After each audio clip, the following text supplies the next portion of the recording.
How do you streamline sons to be humble? The characteristics of a father, Yeah. amongst the being available, he is a teacher. Yeah. He teaches his son on how to navigate through life. But the only way to teach is to allow you to make mistakes. When a baby is growing, the only way to teach that baby is to allow him to fall.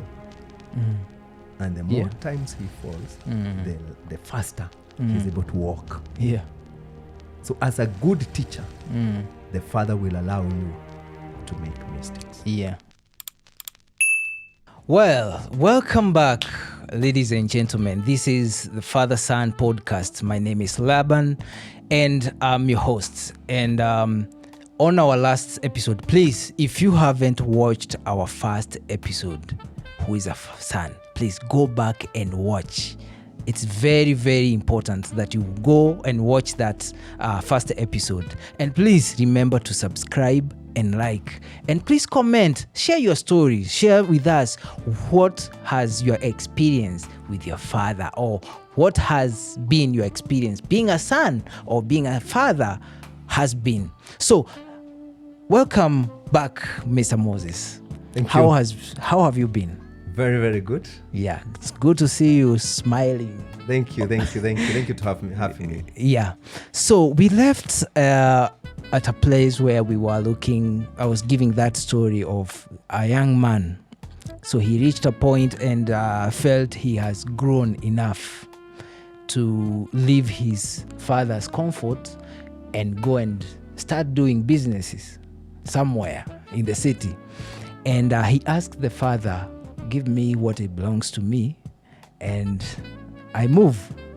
And I wanted us to narrow down the kind of a son. So you have this kind of a son who has this kind of an attitude. As a father, how do you deal with this kind of an attitude to align the son to see that, okay, this is just seasonal. What I am in, it's a seasonal, but there's something bigger ahead.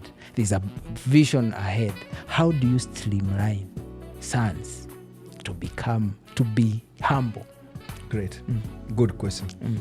As we said, is that a father carries life and carries inheritance. So it is the right of the son to get the inheritance. Yeah. It is his right. Yeah. Because the inheritance that I have belongs to my son. Yeah. Whatever I own belongs to my son. And that's what we said, that the characteristics of a father, amongst the being available, he is a teacher. Yeah. He teaches his son on how to navigate through life. Yeah.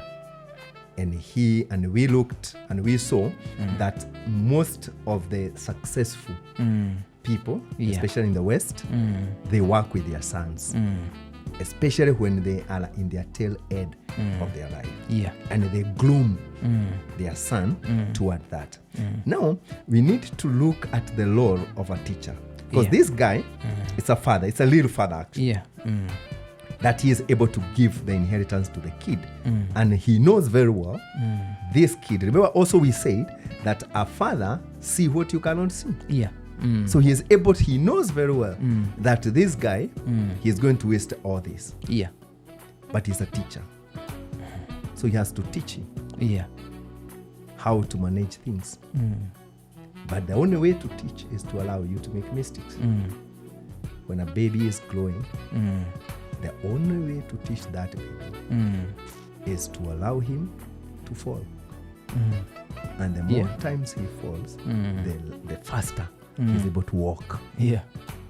So as a good teacher, the father will allow you to make mistakes. Yeah. And this father is an excellent father because he has groomed the son. Yeah. Because that's the only confidence you can have to give. I was training my son. He was 13 years. So I was training him to drive. And I trained him myself, and he couldn't get a permit, Daventry, and because of his age. So I trained him how to drive. And I was confident he can be able to drive.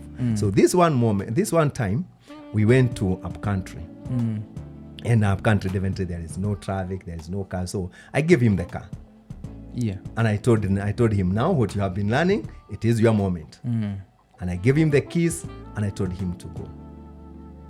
And he knocked the car. Unfortunately, when he was moving outside the gate. Yeah. And he was shaking.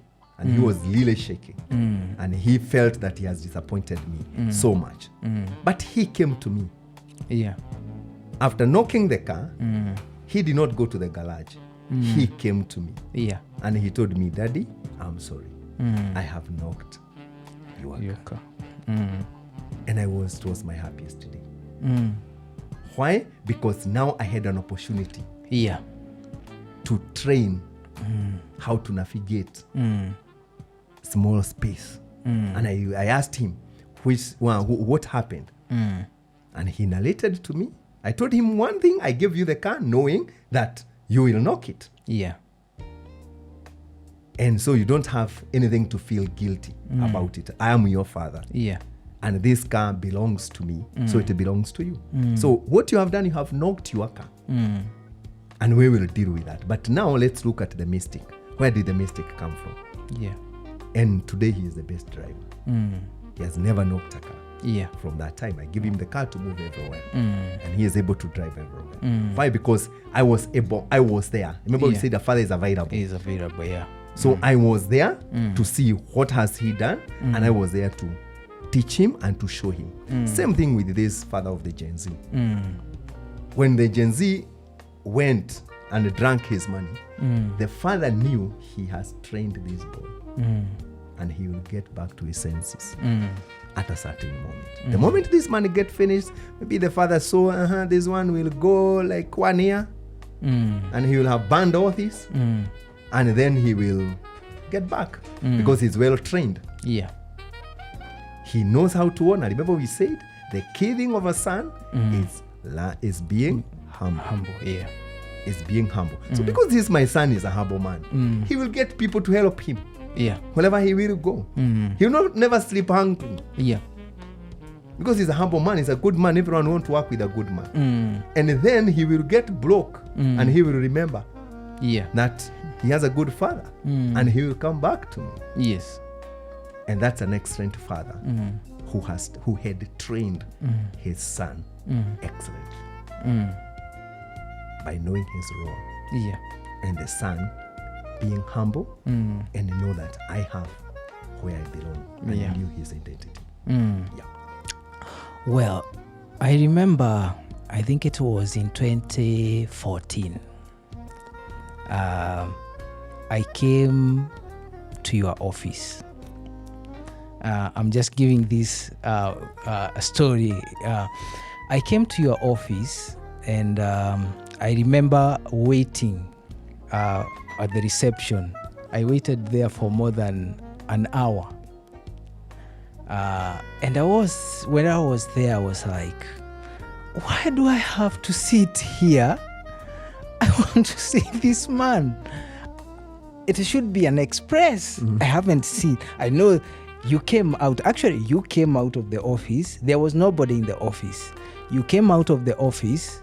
Then you found me on the reception. And you told me, you're here. And then you went back. And I had to wait. And I was like, this man, surely, why do I have to wait for more than he knows that I'm here. And I remember when I came in, you looked at me and you told me, Laban, you pointed, Laban, deal with your attitude. And I was like, my goodness, I have just walked in the office. I have not even said anything, but you just told me, Laban, work on your attitude. And you told me, let's go. And we entered in the car. I did not speak a word. And my I think there was this of entitlement that I need when I come to your office. It's an express. I need to come. The receptionist saw me. It's direct. I have to go and come and speak to you. But that was totally different. And when we were in the car, we drove somewhere, and you bought me lunch. We had lunch, and the things you spoke to me, I did not even say a word, because they were touching the nerve. They were touching the core. I could feel this. I had these entitlement issues. And when you talked about humility, I now see where I was by that time.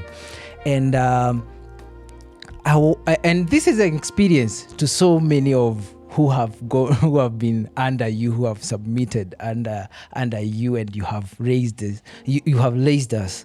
I know this can be tested. Even our director here can be able to attest to what I'm saying. And for a father, that's, hitting on the nail, not dealing with entitlements of the sons and making them realize it's not because you're my son you can get to me wherever you want, or you have an express, the things that you have to observe. That was really opened up my mind to understanding that yes, I can be a son, but there's also some respect. I don't have that. My attitude or my entitlement should not be a guarantee or a card that I will be able to access whatever I need from you. And so it leads me to getting to understand further that we have young men today who are coming, who they don't have anyone to subscribe to. What word would you have for them? Thank you for that. I can't even remember. That. But like I said, one of the characteristics of a true father is a ruler. Yes. So he keep his house in order. He put his house in order. But also a teacher. Yes. But also a person who loves. And now balancing that, it's very critical for the fathers. Very, very, very critical. Because you don't lose your son. Yes. You collect him with love. With that. Now the key number one to collect the basic thing of a son who will succeed, it is teaching your son to be humble and to overcome the self. Because when you cannot overcome yourself, you cannot overcome the world. Yes. Because the world is too big. You overcome yourself, then you can be able to overcome your world. And the key of overcoming your world, yourself, it is what we have said is the humility that comes. And there is no humility without working on your attitude. And entitlement. And this is how it works. Now, this is how it works. Maybe to clarify on that. Entitlement, it is something we are born with. Every one of us. We call it ego. And ego is good and it's terrible.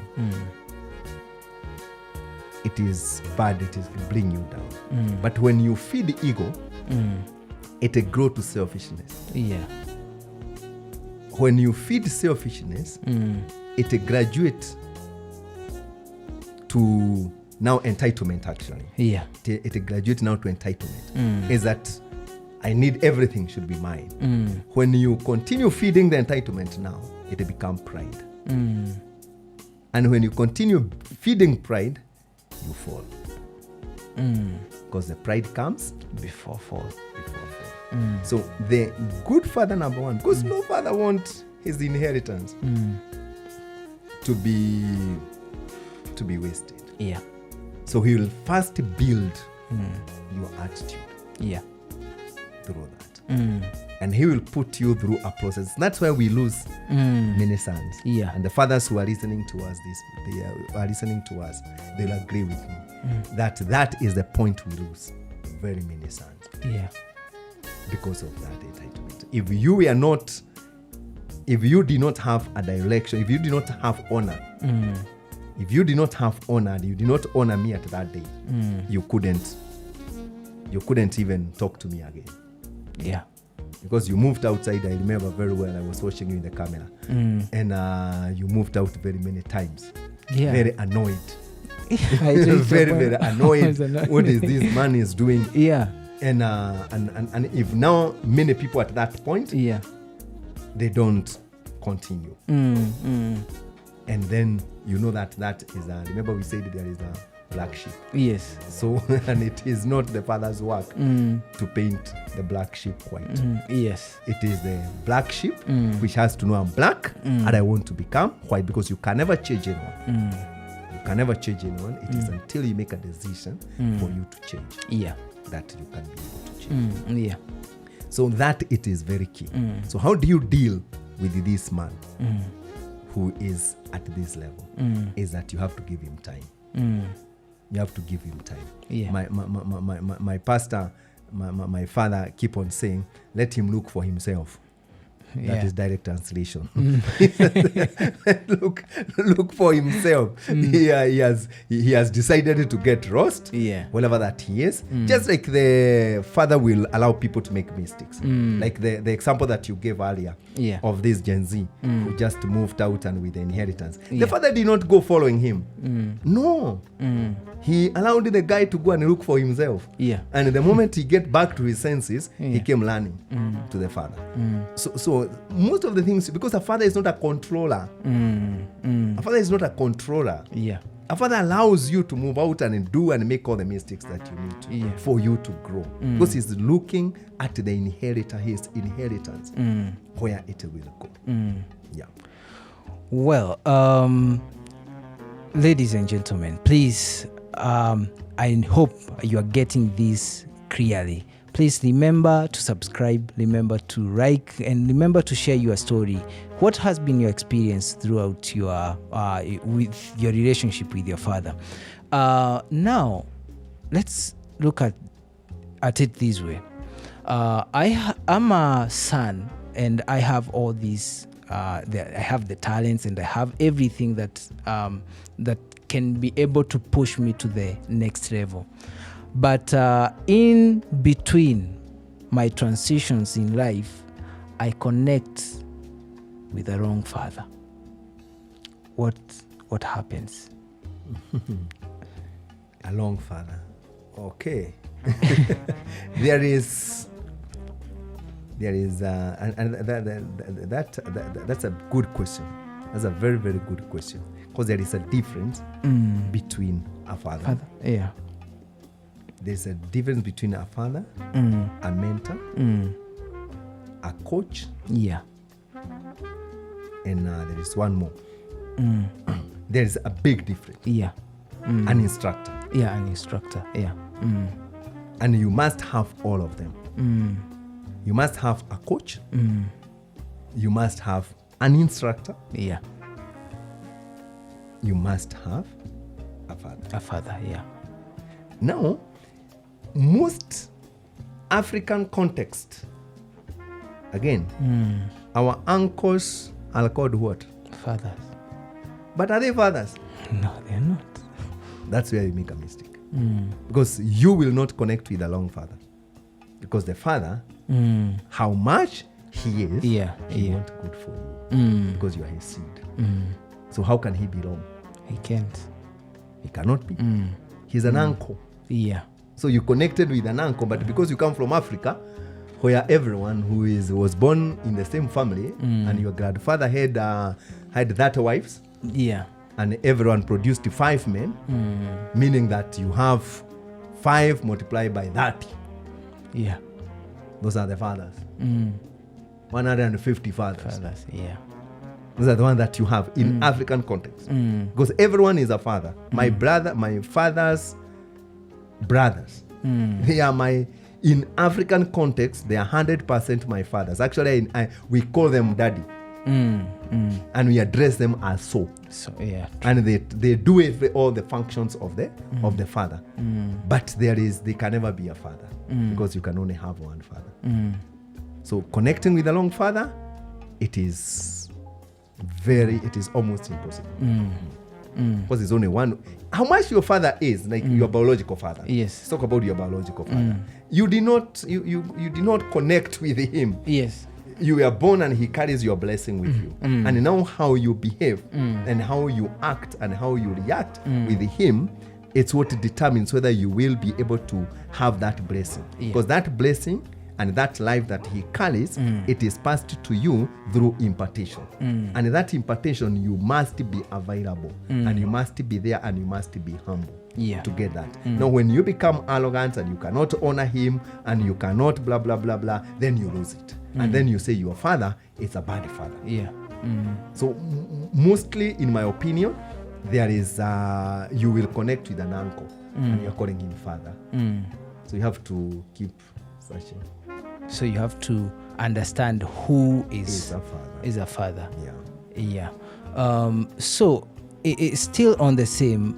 You have found this, maybe let's say a mentor who is supposed to hold your hand. He's a destiny helper. But he doesn't do what need to be done, but uses you or uses manipulation to either accomplish what it's good on for him, but not good for you. What do I do as a son when you find yourself into such an environment? Remember, you have said he's a mentor. So you run for your life. But many of us are called. I don't know. We are not able to cut that tie. And that is where now the challenge is. And that's why we have this podcast. Yes. That you have to run for your life. Because if I have you as my mentor, you are mentoring me on this stuff here. On microphones. I'm not an expert in this microphones. So the only thing that you can be able to do is that you will teach me. Because I'm foolish. And I have to remain foolish for me to succeed in life.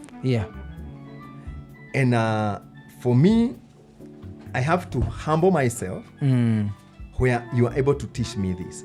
So the moment that I see that I'm not benefiting or you are not teaching me in the right way, what will I be doing here? Run for your life. Because you are just a coach. You are mentoring me how to do this. You don't carry anything. Yours is only that knowledge that you have. And that is where we get stuck. And you will agree, most of us, especially in Africa context, we went to our uncle's place. I have not had many people with a good experience. I have not had many people in a good experience. True. When my mother sent me in my uncle's place after I finished school, I was the one who was in charge of cleaning everywhere. And the worst part was feeding the birds of the air. So my uncle had to make sure, my work was to make sure that there were birds in the compound. So I had to put water. I had to put, you needed to see me calling them everywhere. And if he doesn't fight those birds, it will be war on me. And he doesn't want to understand that I have no control over the birds of the air. It's not chicken. It's not things that I can control. They came, they ate, they went. But now I have to explain where they went. Because he's an uncle. He's not a father. He's an uncle. But a father will listen. A father will listen to you. So learn for your life. The answer is learn for your life. Because a coach is supposed to coach you for this. If you are a footballer, if this gentleman, the fastest man in the world, Usain Bolt, he doesn't no longer need his mentor. No. Because he retired. So does he need that man? He doesn't need him anymore. Doesn't need him. The key here, Laban, is find your father. and understand who is a father. Because many people don't understand who is a father. A father is that man who will be there for you in the times of hardship, in the times, the person who gives you his time, the person who favors you, because that's another characteristic of a father. He favors you. He wants good for you, and he loves you unconditionally. For us Christians, we emulate the love of Christ, who was a father. His love is unconditional. The love of a genuine father is unconditional. He allows you to make mistakes. He collects your mistakes with love. He disciplines you with a lot of love, and he teaches you and walks you through the journey. If that man that you are calling a father cannot do that, he wants to take what you have instead of giving, because a father is a provider. So he nourishes you. He provides for you. So it's not this guy who only wants. I have had my mentors and I have had many people coming, and the person they call their father, it is a guy who wants everything. Some of them have even sold their land and not taking their children to school because they are father. That's not a father. That's not a father. My son not taking my grandchild to school and bringing me katogo and bringing me a suit. And I'm very happy in the expense of my grandchild. A great man leaves inheritance to his grandchildren. So if I cannot see my grandchild benefiting from my influence, and I am using my son not to be able to pay the school fees for my grandchild, then my son needed to learn, because I'm not a father. Wow. I'm a hired father. You hired fathers. Yeah, we have hired father. I know we'll come to that, the types of fathers, into our next episode. And as we conclude this episode, I know there might be somebody who is watching there, and he's or she's like, remember we said that a son, it's not, we are not, son is, we are not talking about the male. We are talking both the daughter's function. So there might be somebody listening to us and is like, I have lost touch with my father. Either something happened, they are not able to connect. And is there feeling, there's that urgency, there's some piece that is missing. There are things that are maybe not happening in their lives. Only they need to reconnect back. And it is, I know it's a very hard decision to make. For one, what would you encourage this kind of a person? What is the step should this person take to reconnect the relationship with their father? Good question. I know it is usually very difficult to many people. Because they see themselves. They don't see the father. It doesn't matter what a son have done to a father. The father remains the father. And the father is yearning for the son. In the good book, we read of a story of a son who messed up everything that he had. And he did terrible things to his father. And his father was not happy because the guy had destroyed everything. But there is one constant thing in that story, that the father kept on hoping,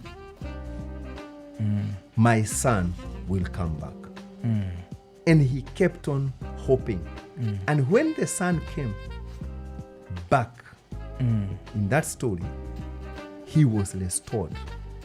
The son from the other side, and we're going to look at that, he said, let me go back as a servant.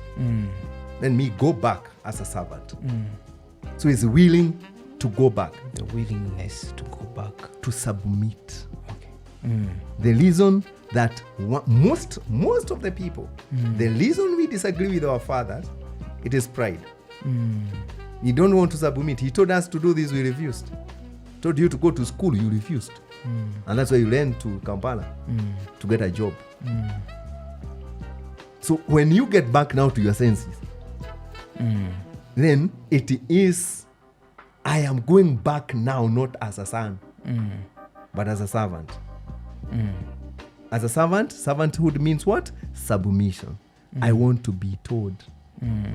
I want now to go and listen. I want now to obey as a servant. I want now to be humble as a servant. So my entitlement has gone, and that is what has made me to serve all these that I have served. So by the time you go, when you go back now to your father, he will be waiting for you because you are humble. Laban, no one will ever approach you smiling and you slap that person. No. You'll smile back, even if it is. It is our nature. But the person who comes and smiles, comes and slap you, I can tell you, by the time you remember what the Jesus Christ taught us to give the next, you'll have already slapped him. Of course. Back. Yeah. And then start repenting. Because that's our human nature. Yeah. So the moment you go with a smile, the Father will always pick you. And we show that by a gift. Because we go, we approach him with the practicality that you get a gift. And you're able to go and approach your father with a gift. If reconciliation was too bad and things happened they were too bad, don't go. Said someone who your father respect. Yeah.